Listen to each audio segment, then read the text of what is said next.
Interesting fact आपके साथ आज शेयर करूंगा। एक स्टडी पब्लिश हुई एक्सपेरिमेंटल ब्रेन रिसर्च जर्नल में और उसमें ये फाइंड आउट किया गया कि लोग हमारे फेस की लेफ्ट साइड को ज़्यादा अट्रैक्टिव समझते हैं और इसी वजह से रिसर्चर्स ये रिकमेंड करते हैं कि आप जब भी किसी से बात कर रहे हो तो आप अपने लेफ्ट साइड को थोड़ा सा शो ऑफ कीजिए। आप अपने फेस को राइट साइड की तरफ ज़रा सा टिल्ट कर लीजिए। बहुत ज़्यादा टिल्ट नहीं करना है, इस तरह नहीं कर लेना कि जिससे आपका आई कॉन्टैक्ट दूसरे से ख़त्म हो जाए। आपने हल्का सा टिल्ट करना है और आपने अपने लेफ्ट साइड को नुमाया करना है ताकि दूसरा आपको अट्रैक्टिव समझ सके।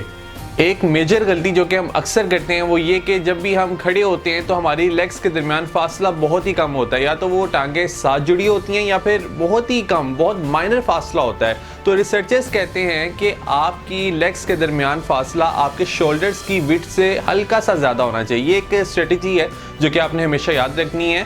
फॉर एग्जांपल आपके शोल्डर्स की विड्थ इतनी है, एक शोल्डर ये है और एक शोल्डर ये है, अब इतना फासला है आपके शोल्डर्स के दरमियान, तो इसमें होना क्या चाहिए कि आपकी टांगों के दरमियान जो फासला हो वो थोड़ा सा इससे ज़्यादा हो। इतना फासला आपकी लेग्स के दरमियान होना चाहिए। ये चीज़ आपको डोमिनेंट बनाती है और आप ओपन बॉडी लैंग्वेज को इस तरह करने से प्रैक्टिस कर रहे होते हैं और इजीली आप किसी दूसरे को अपनी तरफ अट्रैक्ट कर सकते हैं ये करने से। एक और गलत बिलीफ हमने अपने स्कूल टाइम से ये सीखा होता है कि जब हम स्कूल जाया करते थे तो हमारी प्रिंसिपल ये कहा करती थी कि बेटा हमेशा हाथ बांध के खड़े होते हैं। ये सरासर गलत है, इट्स टोटली रॉन्ग, क्योंकि ऐसा करने से आप क्लोज्ड बॉडी लैंग्वेज को एक्सपीरियंस कर रहे हैं और इससे आप दूसरे को ये साइन दे रहे होते हैं कि आप हाथ बांध के अपने आप को प्रोटेक्ट करने की कोशिश कर रहे हैं। आप इस वक्त लो कॉन्फिडेंस का शिकार हैं।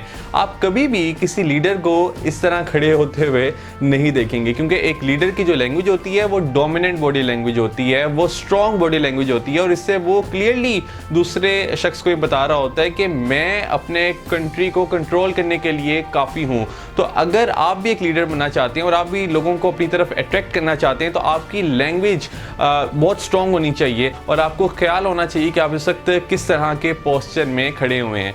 हमारा एक गलत पैराडाइम ये भी बना होता है कि जब हम लोगों के लिए अट्रैक्टिव बनना चाह रहे होते हैं तो हम कोशिश करते हैं कि हम अपने से कम अट्रैक्टिव लोगों के साथ घूमे फिरें। हम जब भी किसी पब्लिक प्लेस पर जाएं तो हमारे साथ कोई ऐसा शख्स हो जो कि हमारे से ज़्यादा हैंडसम ना हो, जबकि ये चीज़ टोटली गलत है। स्टडीज़ कहती हैं कि अगर आप अट्रैक्टिव लोगों के साथ हैंग आउट करते हैं, अगर आपकी कंपनी में खूबसूरत लोग मौजूद हैं, तो सामने बैठा हुआ शख्स, जो लोग आपको परसीव कर रहे हैं, उनके लिए आप भी अट्रैक्टिव बन जाएंगे, क्योंकि ह्यूमन ब्रेन क्या करता है कि वो एक एवरेज निकाल लेता है। फॉर एग्जांपल आपके साथ अट्रैक्टिव लोग मौजूद हैं, वो आपके साथ सफ़र कर रहे हैं, तो जो परसीव करने वाला शख्स है वो आपको भी खूबसूरत समझना स्टार्ट कर देगा, क्योंकि आप तो उन लोगों की एवरेज बन जाएंगे।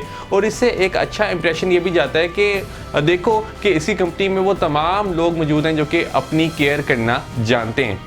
फैशन के साथ चलना बहुत ज़रूरी है। फैशन डिज़ाइनर्स आजकल फंकी कलर्स के ऊपर, यानी ब्राइट कलर्स के ऊपर, ऐसे डिज़ाइंस के ऊपर कि जिनका कोई पैटर्न नहीं होता, इरेगुलर पैटर्न होता है, कि जिनकी कोई लॉजिक नहीं बन रही होती है, अजीबोगरीब से कलर्स होते हैं और पैटर्न भी थोड़ा सा वियर्ड होता है, इन चीज़ों के ऊपर ज़्यादा फोकस करने हैं फैशन डिज़ाइनर्स। और इसकी वजह यही है कि जब हम इस तरह की कोई शर्ट पहनते हैं या कोई पैंट कैरी करते हैं तो इससे हम ईज़िली किसी दूसरे को फैसिनेट कर लेते हैं और देखने वाला शख्स हमसे मुतासिर हुए बगैर रह नहीं पाता, क्योंकि हम लाइमलाइट में होते हैं और वो यही जानना चाह रहा होता है हमसे कि हम ये कैसे मैनेज करते हैं लाइमलाइट में आना, क्योंकि हम थोड़े से डिफरेंट लग रहे होते हैं और हम इसीलिए इजीली किसी भी दूसरे शख्स को अपनी तरफ अट्रैक्ट कर सकते हैं। सन ग्लासेस और वॉश का इस्तेमाल करना भी बहुत ज़रूरी है। रिसर्चेस बताती हैं कि जब हम सन ग्लासेस का इस्तेमाल करते हैं तो हमारा फेस सिमेट्री में नज़र आ रहा होता है और ये चीज़ दूसरों को बहुत अच्छी लगती है और ये भी वजह बनती है आपके लाइमलाइट में आने के हवाले से। वॉश के इस्तेमाल की अगर मैं बात करूँ तो जब आप घड़ी पहन के रखते हैं तो इससे आप लोगों को ये मैसेज दे रहे होते हैं कि आप बहुत पंक्चुअल हैं, आपको टाइम की अहमियत का अंदाज़ा है और वाकई में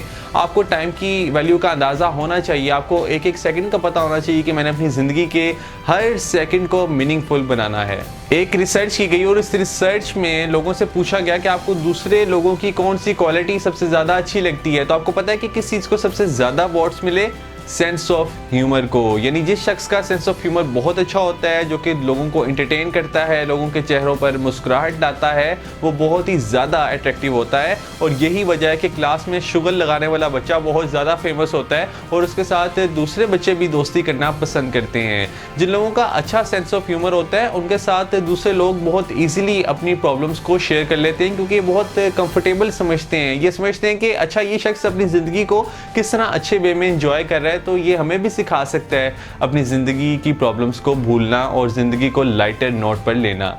किसी भी कन्वर्सेशन में जब आप किसी दूसरे से क्वेश्चंस करते हैं तो ये चीज़ आपको बहुत ज़्यादा अट्रैक्टिव बना देती है, क्योंकि इसके बेशुमार फ़ायदे हैं। एक फ़ायदा तो इसका ये होता है कि आप दूसरों को ये फील करवा रहे होते हैं कि आप उनकी बात में इंटरेस्ट ले रहे हैं, और दूसरे को भी बहुत अच्छा लगता है कि अच्छा मेरा अपर हैंड है शख्स पे, मैं इसके साथ अपनी नॉलेज को शेयर कर पा रहा हूँ। और इसका एक ये भी फ़ायदा होता है कि आपको बहुत कुछ नया सीखने का मौका मिलता है। एक फ़ायदा इसका ये भी होता है कि दूसरे को ये मैसेज जा रहा होता है कि अच्छा ये शख्स कुछ नया सीखने के लिए तैयार है, इसके बिलीव्स जो हैं वो फिक्स्ड बिलीव्स नहीं है, ये फ्लेक्सिबल है और ये हमेशा लर्निंग के लिए ओपन रहता है। ये थी वो चंद छोटी छोटी बट बहुत पावरफुल टिप्स कि जिनको अप्लाई करके आप हद से ज़्यादा अट्रैक्टिव बन सकते हैं। All the best.